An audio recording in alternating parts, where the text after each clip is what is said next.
In a quiet grove surrounded by the gentle rustle of leaves, a lone warrior named Ashok approached the Buddha. His face was etched with frustration, his steps heavy with the weight of unanswerable questions. For years, Ashok had seen the pain of the world: injustice, suffering, loss. He had tried to make sense of it, but his search for answers only deepened his anger and confusion. Standing before the Buddha, Ashok spoke, his voice trembling with desperation. "Buddha, why do we suffer? Why does the world feel so cruel and unfair? Why do the good perish while the wicked prosper? I need to know the truth." The Buddha, calm and composed, gazed at Ashok with a serene smile. For a moment he remained silent, as if weighing the young warrior's words. Finally, he spoke.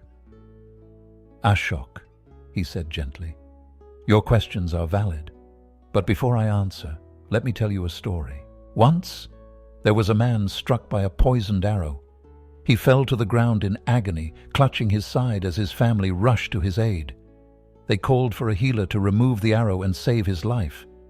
But the man, gasping for breath, stopped them. "Wait," he cried. "Before you touch the arrow, I must know who shot it. Was it a nobleman or a commoner? What wood is the arrow made from? What kind of poison is on its tip? And why did they aim at me?" The family, desperate to save him, pleaded, "None of this matters.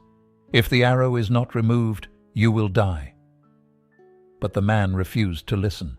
His obsession with his questions consumed him, and before the healer could act, he perished with the arrow still lodged in his chest. The Buddha paused, his words hanging in the air like a soft breeze. Ashok stood in silence, his mind racing to understand the story's meaning.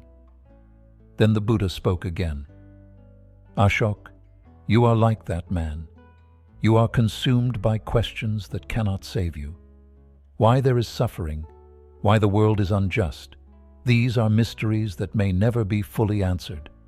The real question is this: will you let these questions keep you in pain, or will you focus on removing the arrow and healing your heart?" Ashok's fiery gaze softened. For the first time he saw his obsession for what it was, a distraction from the true path to peace. The Buddha continued, "Some answers will never come, Ashok, but the path to ending suffering lies not in knowing why it exists, but in choosing how to respond to it. Heal your soul, and you will find the peace you seek."